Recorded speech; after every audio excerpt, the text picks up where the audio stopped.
Hello friends, welcome to my YouTube channel. तो हम entrepreneurship की यूनिट नंबर 2 पे थे। इससे पहले मैं यूनिट नंबर 2 की एक और वीडियो बना चुकी हूँ। उसकी लिंक आपको डिस्क्रिप्शन बॉक्स में मिल जाएगी।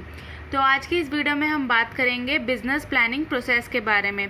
बिजनेस प्लानिंग प्रोसेस क्या होता है, इसके ऑब्जेक्टिव, इंपॉर्टेंस क्या होता है और इसके अंदर हम किस प्रोसेस का यूज़ करते हैं।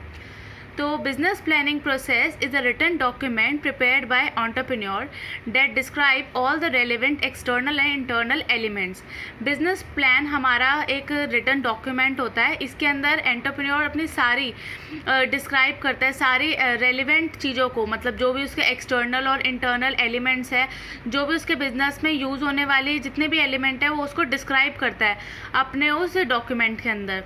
ये एक हमारा इंटीग्रेशन होता है। इसके अंदर हम फंक्शंस देखते हैं, मतलब हमारे प्लान के क्या क्या फंक्शंस है, जैसे कि मार्केटिंग, फाइनेंस, मैन्युफैक्चरिंग और ह्यूमन रिसोर्स प्लान के क्या फंक्शंस है, वो किस तरह से काम करेंगे। तो इसके अंदर हम उसके प्रिपरेशन करते हैं। A business plan is a blueprint of step by step process that would be followed to convert business idea into successful business venture. Business plan एक ब्लूप्रिंट होता है जिसके अंदर एक स्टेप बाय स्टेप हमें प्रोसेस डिस्क्राइब होते हैं कि सबसे पहले हम क्या स्टेप को फॉलो करेंगे, उसके बाद हमारा सेकंड स्टेप क्या होना चाहिए, किस तरह से, मतलब क्या फॉर्मेट होना चाहिए किसी भी बिजनेस का। तो इसके अंदर हम उसकी बात करते हैं। Business plan is also known as B plan या ब्लू प्रिंट। तो इसको हम बी प्लान या फिर ब्लू प्रिंट भी कहते हैं। तो इसके अंदर हमारे क्या स्टेजेस आते हैं। सबसे पहले capital structuring, valuation and capital structuring, risk analysis. Risk को हम देखते हैं कि मतलब किस फैक्टर में अगर हम काम करेंगे तो उससे हमें कितनी रिस्क मिलेगी। Sales and cost projection, sales and cost projection करना। स्ट्रैटेजी डिफाइन करना, मतलब कौन सी स्ट्रैटेजी का हम यूज़ करेंगे, किस बिजनेस मॉडल का यूज़ करेंगे।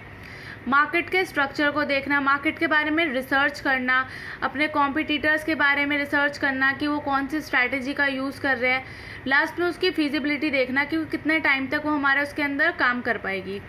इसके ऑब्जेक्टिव्स के अंदर आता है to persuade another to join business, लोगों को मोटिवेट करना कि मतलब वो ज्वाइन करे बिजनेस को।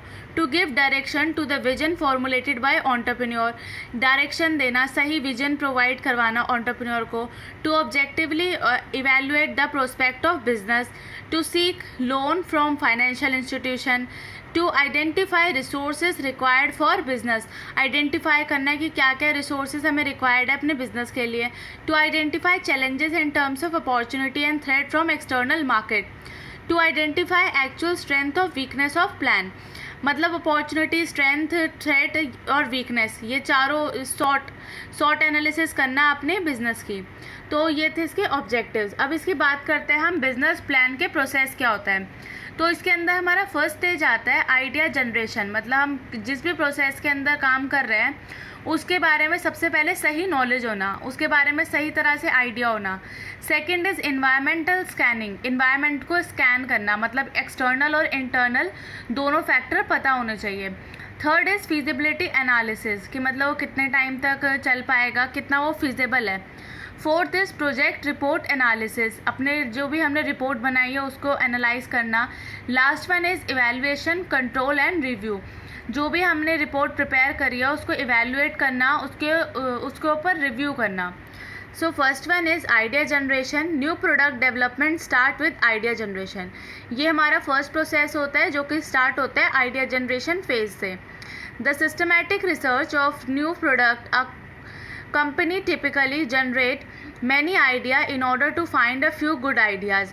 It should also be manageable without such dependence on other, मतलब कंपनी क्या करती है, बहुत सारे आइडियाज़ पहले से ही तैयार कर लेती है, उसके बाद जो सबसे ज़्यादा उसको प्रॉफिटेबल होता है तो वो उस आइडिया का चूज़ कर लेती है।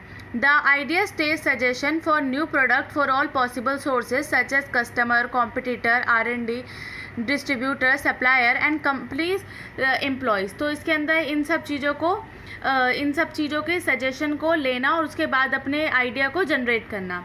सेकेंड स्टेज होता है हमारा इन्वायरमेंट स्कैनिंग। इन्वायरमेंट स्कैनिंग के अंदर हमारे दो फैक्टर आते हैं, इंटरनल और एक्सटर्नल। इंटरनल इन्वायरमेंट के अंदर आता है हमारा जो कि कंपनी के अंदर की बात है, मतलब कंपनी के अंदर से ही रिलेट कर रहा है। And external factor is company के बाहर वाली चीज़ें। वो होती है हमारी social cultural appraisal, technology factor, economic factor, demographic और गवर्नमेंटल फैक्टर। इंटरनल के अंदर आता है जैसे कि raw material, production, finance, market, human resource. तो ये थे इसके 2 फैक्टर्स। अब हम थर्ड स्टेज की बात करते हैं जो होता है हमारा feasibility analysis. It refers to conducting detailed analysis in relation to every aspect relevant to business and determining credibility of business। इसके अंदर हम सभी फैक्टर को एनालाइज करते हैं, जैसे कि मार्केट को एनालाइज करते हैं, टेक्निकल और ऑपरेशनल एनालिसिस करते हैं, मार्केटिंग के प्लान देखते हैं, प्रोडक्शन प्लान देखते हैं, ऑर्गेनाइजेशनल प्लान देखते हैं और फाइनेंशियल प्लान। फिर फोर्थ आता है हमारा प्रोजेक्ट रिपोर्ट। प्रोजेक्ट प्रिपरेशन के अंदर आता है it is a report which is written document that describe step by step strategies involve in starting and running the business. इसके अंदर ये एक रिटन डॉक्यूमेंट होता है जिसके अंदर सारी स्ट्रैटेजी हम स्टेप बाय स्टेप लिखते हैं कि हमारा किस तरह से तो बिज़नेस स्टार्ट होगा और हम उस अपने बिजनेस को किस तरह से रन करेंगे। लास्ट आता है हमारा evaluation, control and review. As a company operate in dynamic environment, company has to monitor and review strategies and policy to stay in line with competition existing in market। कि मतलब company के अंदर जो भी market के अंदर पहले से ही कॉम्पिटिटर्स हैं उनके साथ में कि हम किस स्ट्रैटेजी को या किस पॉलिसी को लेकर चल रहे हैं जिससे कि हम उनके साथ अपने गोल को मीट कर पाए या उनके साथ कॉम्पिटिट कर पाए। तो उसको देखने के लिए हमारे पास क्या क्या स्ट्रैटेजीज़ है, तो इस पॉइंट में हम इसकी बात करते हैं। तो ये हमने देखा बिजनेस प्लान, इसका प्रोसेस क्या होता है, बिजनेस प्लानिंग का क्या प्रोसेस होता है। अब इसका हमारा आता है drawing business plan, business plan को ड्रॉ करना।